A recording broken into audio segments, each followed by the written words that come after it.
Ya.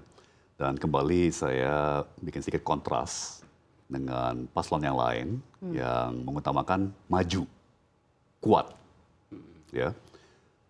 Saya akan bilang bahwa negara yang maju dan bahkan kuat belum tentu rakyatnya makmur, ya kan?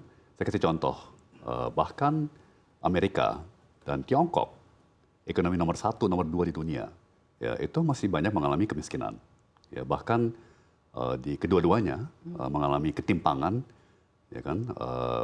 Dari segi penghasilan, harta, ya kan? Kesejahteraan yang juga menciptakan banyak masalah sosial sekarang, baik di Amerika maupun di Tiongkok ya. India sudah sangat canggih, bisa punya program luar angkasa sampai bisa mendarat di bulan, ya, mendaratkan sebuah kendaraan di bulan, tapi kemiskinan masih sangat tinggi, ya kan? Jadi sejauh yang saya lihat, Pak Anies, Pak Muhaimin ini benar-benar mau rakyat kita makmur, ya. Jadi tidak harus kirim roket ke luar angkasa, tidak harus maju secara secara spektakuler, ya. Sementara rakyatnya masih mengalami banyak kemiskinan gitu. Ya. Dan itu kita lihat seperti tadi saya singgung, bahkan di negara seperti Amerika, Tiongkok dan India, ya kan. Jadi kemakmuran itu penting banget. Belum tentu negara yang maju rakyatnya akan makmur.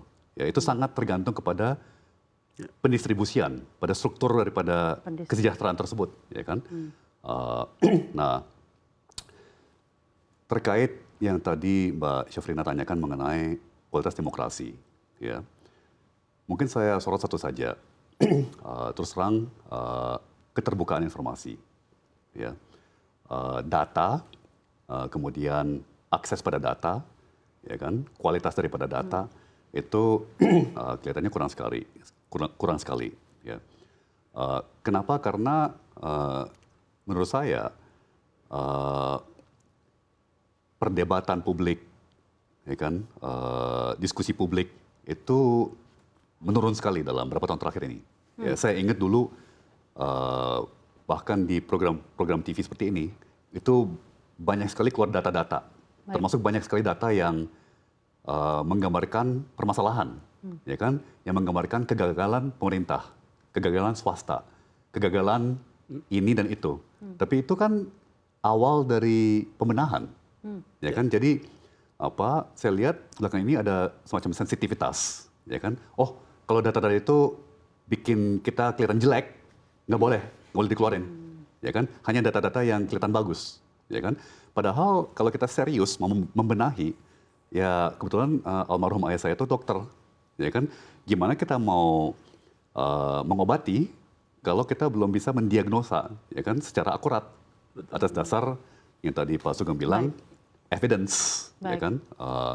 Jadi saya lihat keterbukaan data menurun sekali, ya, dan itu hemat saya semacam seperti disinggung oleh Pak Anies, self censorship, ya. Jadi orang was-was sekali, ya, hati-hati sekali ngeluarin data-data atau fakta-fakta yang bikin pemerintah kelihatan tidak berhasil atau itu yang Anda notice, Pak? Bagi saya pribadi, ya. Nah, itu contoh saja yang pragmatis, yang punya konsekuensi praktis bagi upaya-upaya kita untuk mencari solusi. Baik. Nambah sedikit, silakan Pak. Yang tadi Pak Tom bilang mengenai soal data. Jadi di dalam program prioritas kita di visi misi itu kita akan menjalankan yang disebut pemerintahan terbuka. Itu prioritas. Sekarang memang sudah ada, tapi kesan saya setengah hati.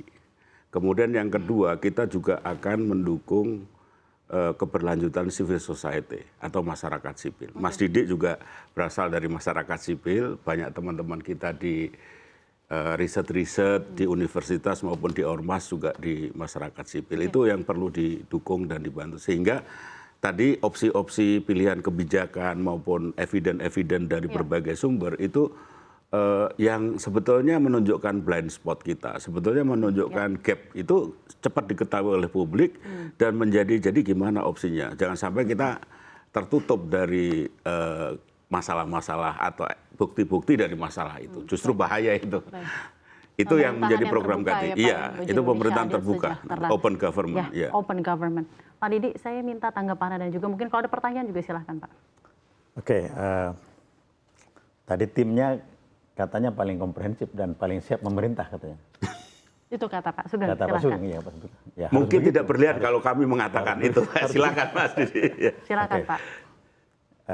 Tadi Mbak Safrina memulai dengan utang ya, satu ya, dan Pak Tom menyampaikan APBN kita sempit. Kan di dalam kebijakan publik ada hal-hal yang kurang bagus, ada hal yang bagus. Harus Betul. diteruskan. Ini yang tidak bagus. Tahun 2020 itu ada peristiwa politik. DPR tidak boleh memutuskan APBN dengan Perpu. Hanya pemerintahlah yang memutuskan. Jadi, nah pada saat itu Karena pandemi ya Pak ya. Pandemi. Diputuskan 1.200 triliun utang. Realisasinya 1.500. Dan itu sama dengan 300% anggaran SBY secara keseluruhan. Sehingga sekarang itu sulit diturunkan. Bunga utang itu sudah hampir 500 triliun. Kalau di Jepang, meskipun bunganya levelnya 100% dari utang, tapi bunganya 0,2%, itu kecil. Kita membayar hampir 500 triliun karena bunganya tinggi. Kalau Jepang dengan utang kita paling 30 triliun membayarnya. Nah pertanyaan saya, ini kan tidak boleh dilanjutkan. Meskipun Mbak Safrina tadi mengatakan masih jauh di bawah 60%. Sebenarnya kalau ditambah utang pemerintah daerah, utang BUMN, kemudian utang bank negara, utang dana pensiun, udah lebih 60%. Jadi magnitude utang ini alasannya manusiawi karena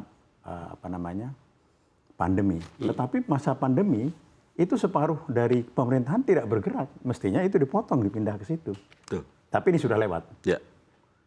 Sekarang bagaimana APBN yang sempit ini, ya, yang membangun infrastruktur itu sebenarnya utang-utang sehingga BUMN itu highly leverage firm. Dan banyak yang bangkrut bisa. Ya. Ya. Setuju. Kira-kira Pak Tom sebagai insinyur keuangan lalu. Iya. Untuk Itu gimana di tim Silakan, Anies? Pak. Terima kasih Prof. Didik. Jadi beberapa solusi ya atas utang yang kita pikul, terutama pasca pandemi. Ya. Kembali lagi kepada tadi lebih mengandalkan sektor swasta, ya. Sehingga sektor swasta lah yang ambil utang, sektor swasta lah yang jual saham, sektor swasta lah yang undang investor, ya kan? Tidak semua harus negara, ya kan? Di saat yang sama utang pemerintah tinggi, utang swasta sangat rendah, ya. Jadi utang korporat itu serendah-rendahnya dalam 30 tahun. Ya, mungkin karena trauma krisis moneter 97-98 yang diakibatkan oleh utang swasta, ya kan? Akhirnya semuanya tobat, ya kan? Selama 30 tahun terakhir sektor swasta praktis nggak ambil utang, ya, fokusnya cuma nabung, dan nabung. Oke. Ya. Demikian juga dengan sektor rumah tangga. Ya, sektor rumah tangga itu tingkat utangnya masih rendah, meskipun memang banyak berita mengenai pinjol, mengenai orang terjerat utang, tapi secara agregat, ya,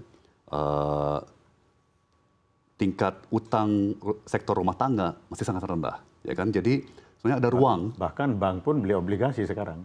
Betul, Ya. betul. Dan bahkan ada kemungkinan sektor korporat itu net positif, net lender. Ya, jadi bukannya net borrower, bukannya punya utang, malah pemberi utang, ya kan?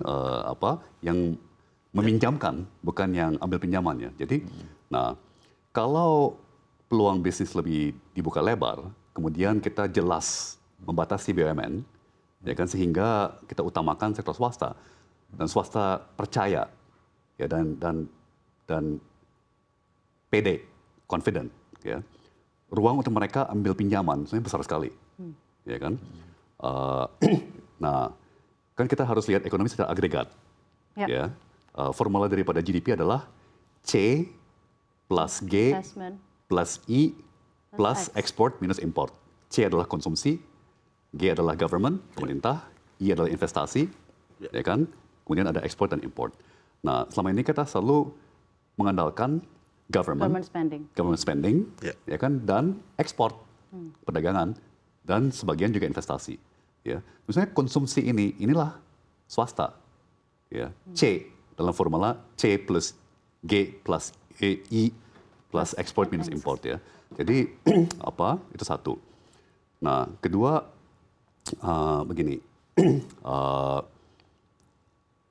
saya mau sedikit menyentuh mengenai tata kelola utang. Ya, kenapa kita sekarang menghadapi masalah dengan utang? Ya, karena hampir semua utang luar negeri kita yang merupakan utang falas, utang valuta, itu didominasi dalam dolar. Sementara dolar terus menguat. Ya, bayangkan kalau utang luar negeri kita itu lebih beragam. Katakan sebagian diterbitkan dalam yen, ya, sebagian diterbitkan dalam euro, sebagian diterbitkan dalam bahkan mata uang Tiongkok, yuan. Ya, rupiah jauh lebih stabil terhadap yen, rupiah jauh lebih stabil terhadap renminbi, ya, dan jauh lebih stabil terhadap euro daripada terhadap dolar. Ya, mata uang Jepang juga melemah. Ya. Jadi kalau misalnya bahkan dalam setahun terakhir mata uang Jepang itu melemah sampai 30%. Bayangkan kalau sebagian utang luar negeri kita dalam yen, ya kan, rupiah melemah nggak masalah, yen melemahnya lebih banyak lagi. Ya, jadi saya lihat sedikit kekurangan imajinasi, ya, apa agak konservatif. Oh, ya, pokoknya utang luar negeri semuanya dolar aja. Ya, ada sedikit-sedikit, ada samurai bonds, ya kan, ada dim sum bonds, ya kan, sedikit-sedikit.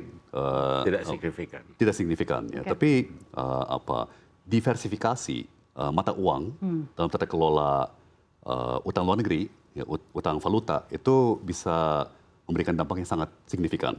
Nah, kalau umpamanya kita juga mengalihkan utang kita ke internasional, itu akan mengurangi tekanan kepada rupiah dan supply utang di dalam negeri. Ya, kalau kita bisa ambil utang dari luar, kita tidak harus terlalu banyak ambil utang dari dalam negeri, ya kan? Yang kemudian mengakibatkan bunga rupiah ikut naik, ya kan? Di samping juga bunga rupiah harus naik untuk membela kurs rupiah terhadap dolar, kan? Jadi inilah kira-kira contoh ya. Artinya ada ruang kebijakan di dalam negeri, Prof. Didi, yang misalnya satu tadi soal kombinasi utang dalam bentuk falas apa. Yang kedua juga besaran maksimum yang bisa dialokasikan untuk memenuhi kewajiban per tahunnya, baik dalam negeri maupun luar negeri. Nah, tentu yang sudah menjadi kewajiban mau tidak mau, tetapi kan next year-nya bisa kita alokasikan dan diversifikasi. Iya, gitu. Bisa kita tata ulang seperti kata Pak Tom Kenapa tadi. target pertumbuhan tidak 6-7%? Karena big push itu penting. Memang tentu agak sulit 7%, tapi range 6-7% itu penting secara psikologis. Sebab kalau tidak ada big push, maka rasio, tadi kan bicara rasio utang terhadap PDB dan seterusnya kan.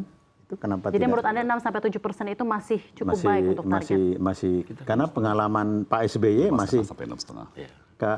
pengalaman Pak SBY dengan adanya komoditas masih bisa sempat 6,5%.